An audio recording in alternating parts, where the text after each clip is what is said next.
Today we are going to be ranking the melee weapons in 7 Days to Die. Let's get into this, starting with spears. Logically, let's start with the stone spear, and we're going to be considering these weapons in their best state, so level 6 with all the perks and all the books, so that we can make a fair comparison between them all. And I think a fair starting point, and it's kind of hard to place the first one on a tier list, I think we could put the stone spear that is at B just to start off and then adjust it as needed. If we take a look at the stats in the game, you can see that it has pretty middle of the road damage alongside the club. Where we see some great positives though are the extra range that spears of course get compared to other melee weapons, and the base 31% target armor penetration on a level 6. If you combine that with the penetrator perk, you can actually get 81% armor penetration on a stone spear, which is really good. It's just the armor penetration right now isn't the most useful thing.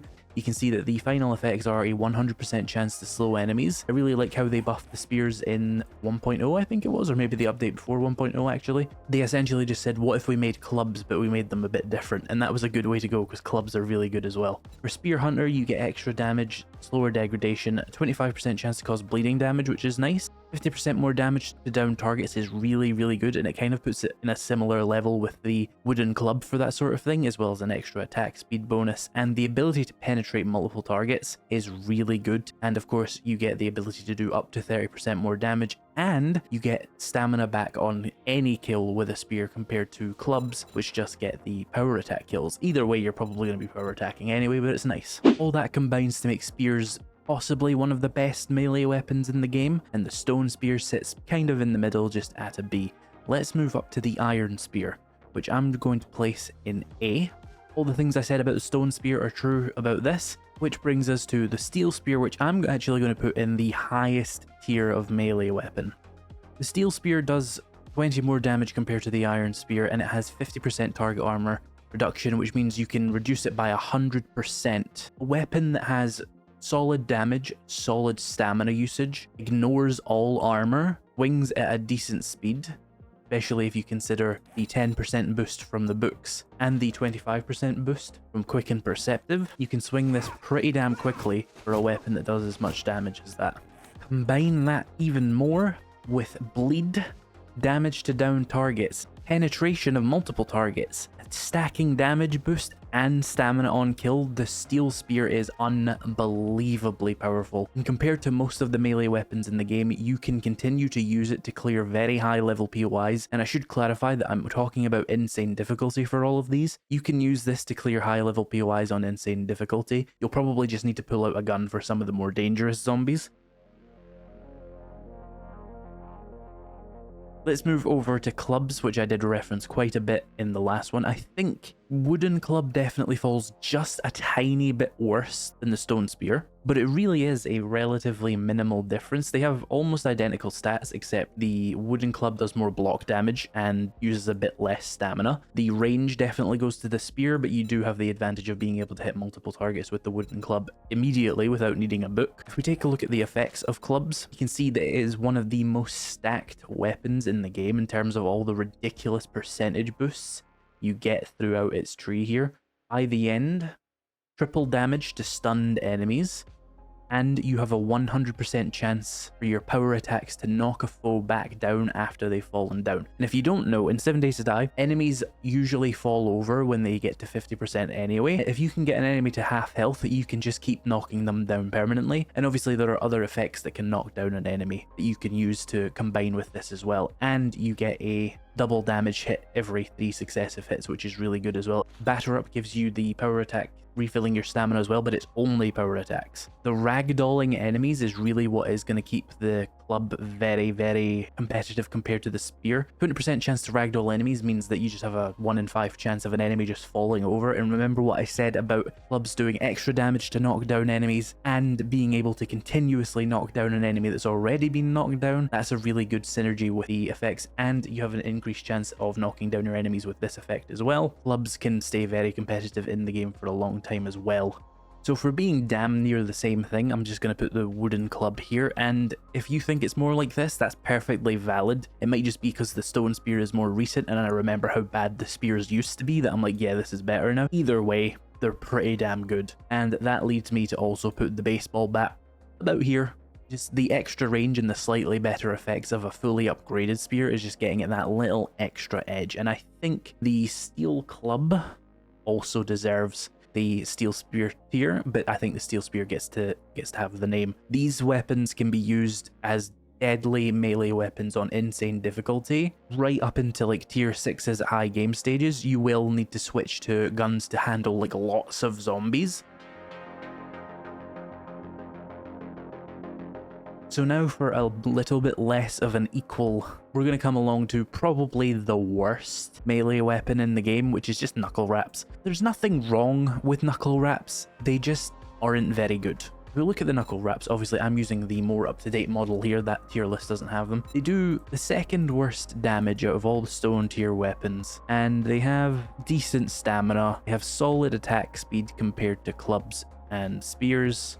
It's just that when you're playing on a high difficulty, these don't do enough damage at all to really do much. Obviously, it's only 8 less than these, but you feel that 8 less when you're playing with them. And also, they have the added downside of the fact that you need to find leather to craft them, whereas everything else here just requires stone. I'll get to the pipe baton later. Now, ignoring the fact that that is obviously one of the worst starting weapons immediately, what about with the brawler perk? Well, that does push it up a little bit. You'll find that you do have a bonus chance to explode heads, as it says here, with knuckles, and that really does help with the fact that they are lower damage on average, and you'll see that you get extra power attack chance to knock down opponents, again really useful. And one thing I think a few people miss is punches to the head negate the infection ability, so you won't get infected with them. That makes knuckles quite useful overall, but I still think knuckle wraps themselves are pretty shit, even when compared to say stone tier weapons. If we go to bar brawling, extra sprinting knockdown chances, nice, 5% extra damage per kill, that's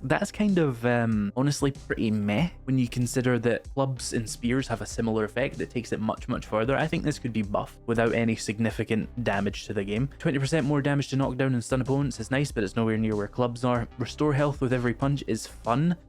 On insane difficulty though, you're not really going to be able to restore much health with that really. The 20% faster attack and the 10% movement speed boost is of course nice, and of course you need to really use beer to fully use it, which is kind of a fun novelty, but without beer, knuckles tend to be really shit compared to all the other melee weapons, which I think that docks at some points if you have to use an item every time you want to use the weapon. The 7th curse is okay, but again it's another really like every 7 strikes I get a triple damage attack. Okay, fair enough, but I think the club and the spear have a more useful version of that. Combined with the fact that you have probably the shortest melee distance in the game, it can be really rough to use these on high difficulties with low damage, and you have to use quite a bit of stuff to prop them up, and indeed without their books and without their perks, they are completely worthless.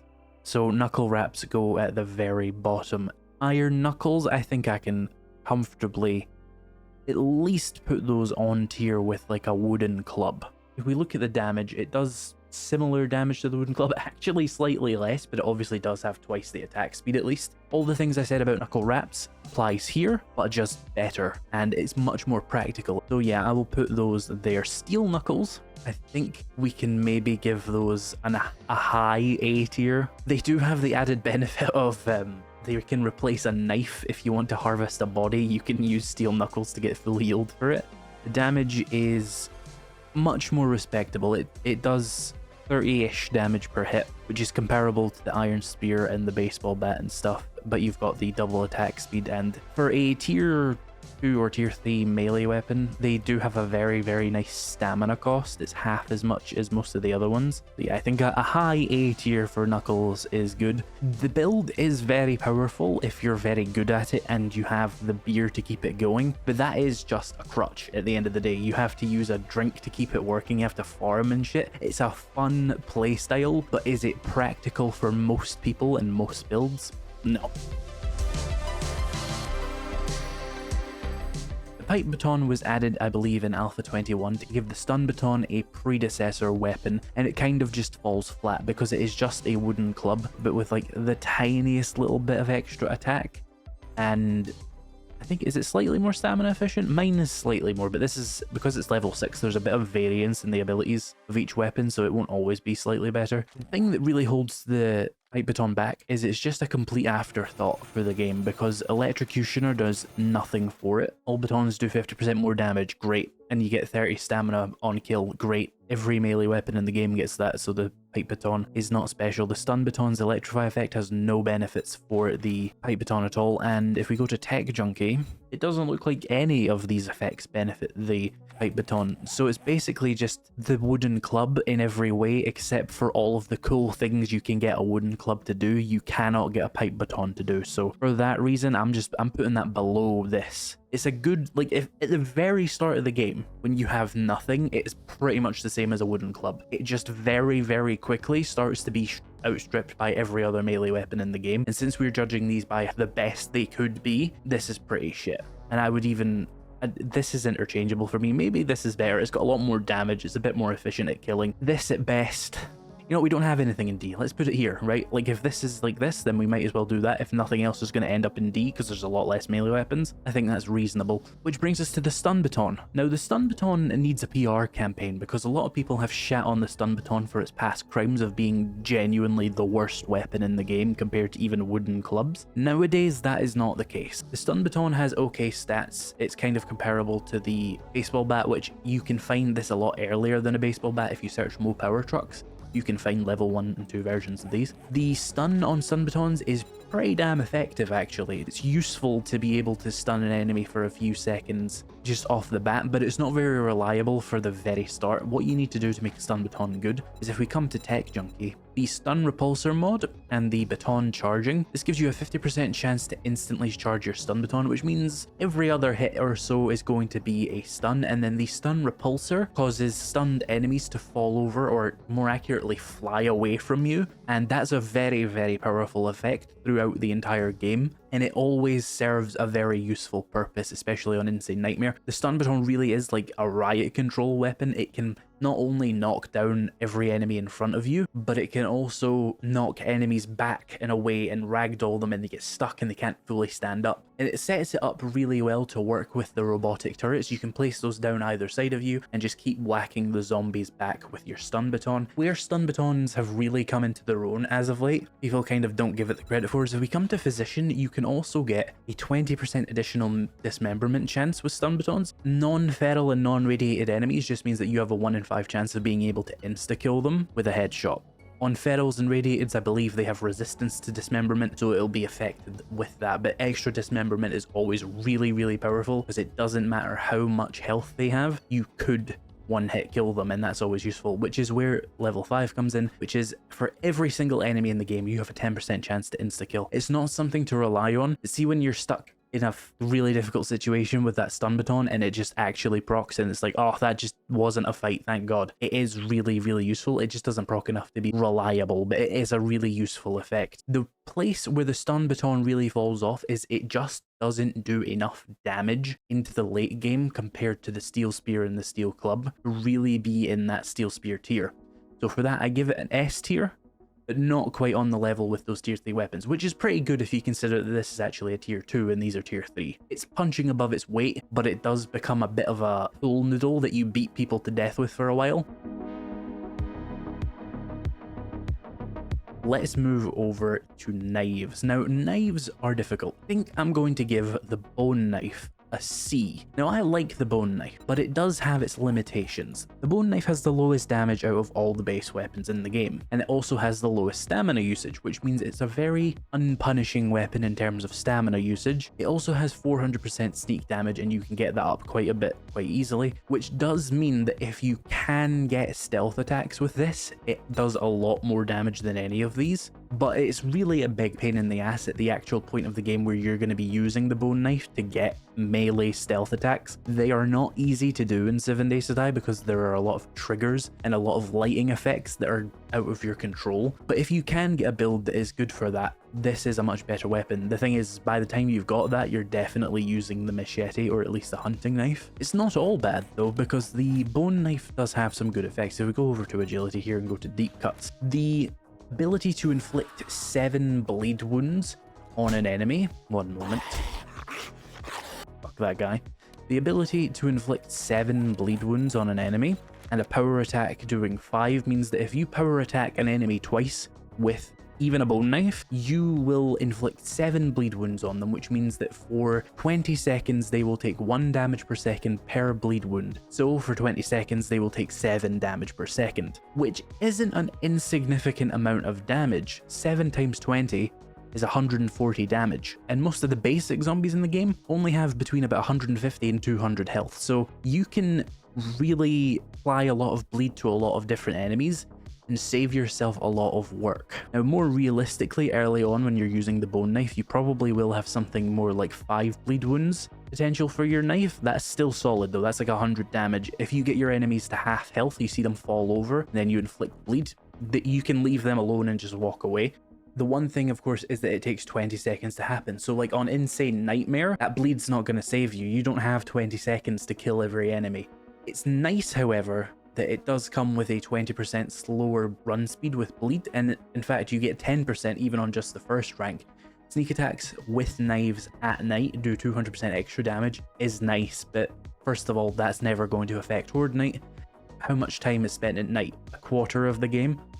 50% extra damage, and bladed weapons do more damage, but again, only at night. So they essentially barely even have a book. It's more of a role-playing book.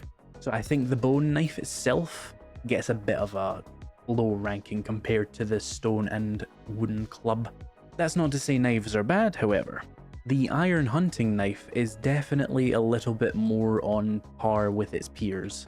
It does 18 damage, which is the same damage as a wooden club, but of course you can attack twice or more than twice as fast with it, and you get that sneak attack bonus. And it is a melee weapon you can find sometimes before the rest of these are available. You can find it at a similar time as the stun baton, which is essentially the right container. If you get lucky on day 1, you can find a hunting knife or a stun baton. That's something to be mentioned about them, but even then it's going to lose out to its machete older brother. Speaking of the machete older brother, I think that definitely deserves a low S tier as well. It's one of the worst open combat weapons to use because it has similar attack speed to the clubs and stuff, but it just does way less damage. You see, it does 37 damage at 65 attacks compared to the club, which does 50 at 52. It's way slower, and the stamina cost isn't fantastic either. Where this really comes into its own though is it does like twice as much damage as the hunting knife. If you combine all the stealth attack bonuses and stuff, you can use the machete to one-hit kill weaker radiated zombies and ferals and stuff like that if you can get a stealth build to work, which means it is a bit shaky on feral sense playthroughs. But outside of that, you know, 250 extra sneak damage plus the night effect if you want to use that, plus the huge base damage thing here. If you combine all of that into a good stealth build along with the assassin helmet, you can get unreal damage per hit on this, and you can walk through PY sneaking and one-hit kill zombies you should not be able to one-hit kill. So the machete definitely deserves a bit of credit there, but it's not on par with its siblings, the steel spear and the steel club. Which brings us to sledgehammers. Now the stone sledgehammer, I think it probably deserves a low B or a high C right now. Remember, if you're playing in the future and sledgehammers became utterly broken, I can't comment on that right now. I don't know what they're going to do to them. I think maybe a low B's fair. It does way more damage than the wooden club, about 50% more damage. It does use a lot more stamina as well, and it has a slightly lower attack speed. The stone sledgehammer specifically is actually one of the better sledgehammers. I know some people actually skip the iron sledgehammer altogether, and I've done that in the past as well. It has a very good power attack damage, and if you just need raw damage early on, the sledgehammer is a good option. You can see that you will get a 75% chance to knock down enemies, which is huge, as well as a 50% chance to knock down nearby foes. Very good. This is a very good Horde Night weapon. This is like the Horde Night melee weapon. It's functional on Horde Night for much longer than any other melee weapon in the game. That's to say sledgehammers, not the stone sledgehammer. The stone sledgehammer doesn't do enough damage on high difficulties, but the steel one definitely does, and it can be a very good way to just knock zombies out your way and survive on a horde base if you play that style. But the stone sledgehammer is just a bit of a weaker weapon for me. That said, I don't think you can go wrong with it. Like, I don't think it's significantly worse than these. I think it's actually maybe better than the iron knuckles. I just think I would rather something that was a bit more stamina efficient and a bit more lightweight than the sledgehammer. But it's not bad. It definitely is better than these three for sure, and probably this. Then we come to the interesting case of the Iron Sledgehammer. You'll notice it does about the same damage on a regular melee attack as a Stone Sledgehammer's melee attack does, but it does cost about 50% more stamina. And that's where people kind of defer to just using the Stone Sledgehammer, because if you want to do 50 damage, then use a power attack with a Stone Sledgehammer. It does the same damage for less stamina.